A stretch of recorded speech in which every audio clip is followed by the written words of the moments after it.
नमस्कार, one India Hindi में आपका स्वागत है और मैं हूं दिनेश शर्मा। पंजाब के फिरोजपुर में पीएम मोदी की सुरक्षा में चूक सामने आने के बाद केंद्रीय गृह मंत्रालय ने इस पूरे मामले में पंजाब सरकार से रिपोर्ट तलब की है।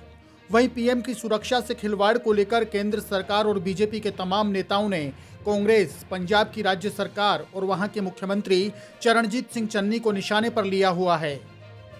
गौरतलब है कि पीएम मोदी बुधवार को पंजाब दौरे पर थे। उन्हें करोड़ों रुपयों के विकास कार्यों का शिलान्यास और लोकार्पण करना था। इसके लिए उनका फिरोजपुर जाना प्रस्तावित था। सुबह पीएम मोदी भटिंडा पहुंचे, जहां से उन्हें हेलीकॉप्टर से हुसैनीवाला राष्ट्रीय शहीद स्मारक पर पहुंचना था, लेकिन खराब विजिबिलिटी के चलते पीएम ने करीब 20 मिनट तक मौसम साफ होने का इंतजार किया। मौसम साफ नहीं होने पर पीएम हुसैनीवाला के लिए पंजाब पुलिस के अफसरों की सहमति के बाद रवाना हुए। हुसैनीवाला से करीब 30 किलोमीटर पहले कुछ प्रदर्शनकारियों ने सड़क को ब्लॉक किया हुआ था। ऐसे में पीएम मोदी को करीब 20 मिनट तक वहीं फंसे रहना पड़ा। इस तरीके से देश के प्रधानमंत्री की सुरक्षा में बड़ी चूक थी।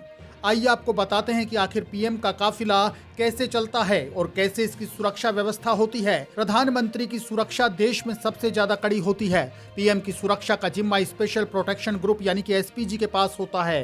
पीएम की सुरक्षा का जिम्मा संभालने वाला एसपीजी 4 ग्रुपों में काम करता है: ऑपरेशन, ट्रेनिंग, इंटेलिजेंस और tours and administration. PM bullet proof range rover, Mercedes और बीएमडब्ल्यू में सफर करते हैं। आपको बता दें कि हाल ही में प्रधानमंत्री के काफिले में मर्सिडीज की लिमोजिन को भी शामिल किया गया। दरअसल ये कार कई सुरक्षा खूबियों से कवर होती है। मर्सिडीज में S65 पुलमॉन गार्ड में VR10 स्तर की सुरक्षा है। इस कार की बॉडी को विशेष धातु से बख्तरबंद तरीके से बनाया गया है, जो इसे किसी अवैध किले की तरह बनाती है। पीएम के काफिले में शामिल ये कार 2 किलोमीटर दूर से किए गए 15 किलोग्राम TNT के विस्फोट को भी झेल सकती है। इतना ही नहीं, इस कार पर पॉलीकार्बोनेट की कटिंग भी होती है, जो कार में बैठे लोगों को विस्फोट से बचाती है। यदि पीएम के काफिले पर गैस से अटैक किया जाता है तो ये कार कैबिन गैस चैम्बर में तब्दील हो जाता है। कार में बैकअप के तौर पर ऑक्सीजन टैंक भी मौजूद होता है। इसमें सेल्फ सीलिंग फ्यूल टैंक भी होता है, जिसमें विस्फोट नहीं हो सकता। इसके अलावा सुरंगों और बमों को झेलने के लिए कार में नीचे की साइड में आर्मर प्लेट्स भी होती है। इसके अलावा पीएम के काफिले में शामिल कार में इमरजेंसी एग्जिट भी होती है। कार के शीशे पूरी तरीके से बुलेट प्रूफ होते हैं। जब प्रधानमंत्री का काफिला चलता है तो उनकी कार की तरह ही 2 डमी कार भी साथ चलती हैं। इसके अलावा पीएम के काफिले में जैमर भी होता है। जैमर पर कई एंटीना होते हैं, जो सड़क के दोनों तरफ 100 मीटर की दूरी पर रखे विस्फोट को डिफ्यूज करने की ताकत रखते हैं। आपको बता दें कि पीएम के काफिले में चलने वाली सभी गाड़ियों में NSG के ऐसे कमांडो तैनात रहते हैं, जो अपने आप में अच्छे निशानेबाज भी होते हैं। जब पीएम का काफिला चलता है तो उसके साथ करीब 100 लोगों की सिक्योरिटी की टीम भी चलती है। पीएम के काफिले की सुरक्षा को लेकर एक और बड़ी बात यह है कि जब पीएम दिल्ली या फिर किसी अन्य राज्य में जाते हैं तो सुरक्षा के लिहाज से करीब 7 घंटे पहले रूट तय हो जाता है। इसके अलावा वैकल्पिक मार्ग भी तय रहते हैं, जिन पर पहले से रिहर्सल होता है। जिस रास्ते से पीएम को निकलना होता है वहां करीब 5 घंटे पहले ही स्थानीय पुलिस भी तैनात होती है।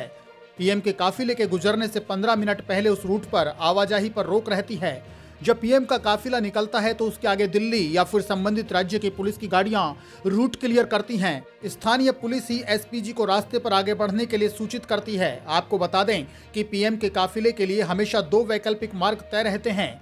मुख्य मार्ग में कोई भी तकनीकी या दूसरे तरह की समस्या आने पर वैकल्पिक मार्ग को अपनाया जाता है।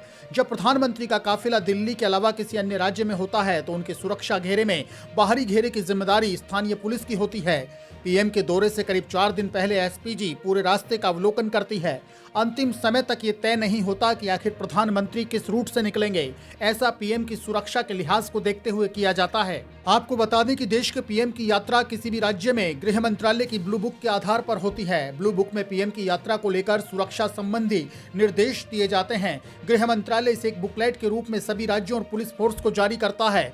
जानकारी के मुताबिक किसी भी राज्य में पीएम की यात्रा का प्लान सबसे पहले राज्य के मुख्यमंत्री, गृह मंत्री, डीजीपी और फिर मुख्य सचिव के पास पहुंचता है।